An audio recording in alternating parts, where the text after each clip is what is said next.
Today we have a horrifying tale that will make you question if you ever need to see a doctor again.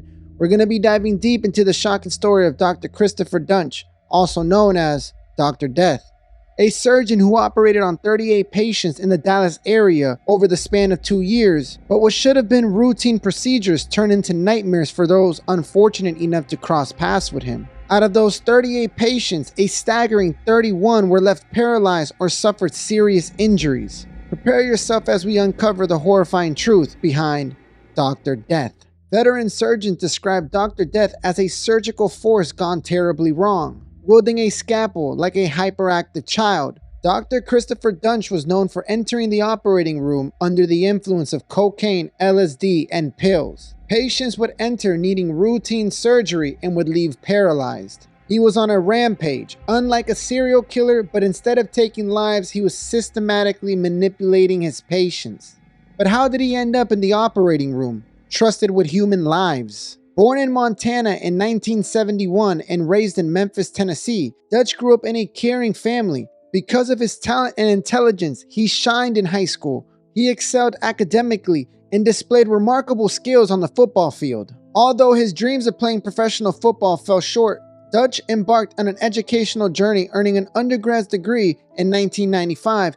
He pursued further studies, eventually obtaining a combined MD and PhD qualification. However, something went terribly wrong during his neurosurgical residency, leading to a lack of practical experience. Duntsch's impressive resume, including a doctorate in microbiology and his ability to raise funds, opened doors for him in the medical field. But behind his accomplishments lay a dark secret. As Duntsch embarked on his surgical career, his patients unwittingly became victims of his dangerous incompetence. Paralyzed limbs, severed arteries, and shattered lives became the hallmark of his horrifying operations. Shockingly, Duntsch seemed unfazed by the consequences of his actions. Witnesses reported his reckless use of surgical tools and a blatant disregard for the safety and well-being of his patients. How did Duntsch continue to operate despite mounting evidence against him? Now, it's time to talk about some of his patients. Kelly Martin, who was known as the first person to die as a result of Duntsch's surgery. The 55-year-old had undergone minor surgery to repair a herniated disc back in March of 2012. On the operating table, Martin began bleeding out, but Duntsch refused to stop the surgery. Afterwards, Martin was put into a medically induced coma, but she never regained consciousness. His second victim, Foella Brown, was the second person to die as a result of his botched surgery.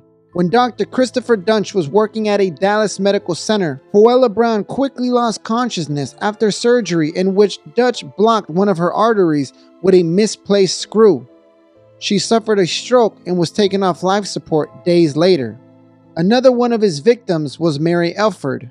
The day after Foella Brown's surgery, Dr. Christopher Duntsch operated on the 74-year-old Mary Elford, but on the entirely wrong place of her back. The botched operation left Mary in excruciating pain.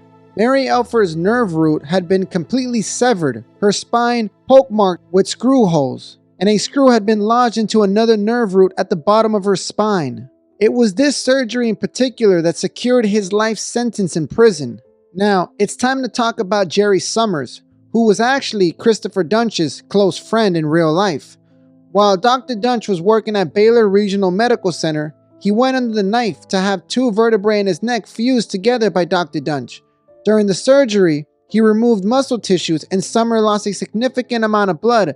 The surgery left him paralyzed from the neck down.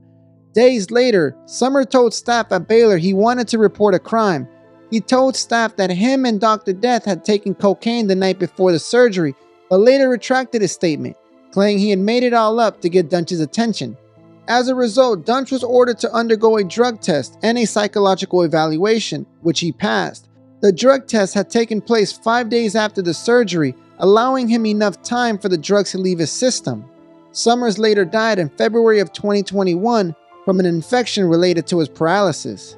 Hospital administrators, swayed by Duntsch's impressive CV, failed to recognize his dangerous incompetence. Even colleagues who voiced their concerns struggled to have him held accountable.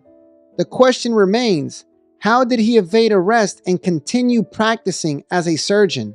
Among the chaos, two courageous surgeons emerged as heroes. Dr. Randall Kirby and Dr. Robert Henderson were determined to bring an end to Dr. Death's surgical terror. Despite their efforts, their calls for actions went unheard for far too long. The medical board's response was slow, leading to more lives being shattered. Finally, after a series of unimaginable horrors, the truth could no longer be ignored. Christopher Duntsch's, aka Dr. Death's, medical license was suspended, but the damage had already been done. Duntsch's turmoil into chaos and encounters with the law further revealed his troubled state of mind, marked with substance abuse and violent tendencies. In the end, justice prevailed as he was found guilty on criminal charges, becoming the first surgeon to face such consequences for his actions.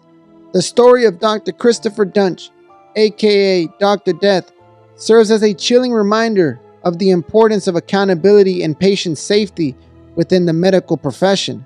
Let us never forget about the victims whose lives will forever be altered by this deranged surgeon.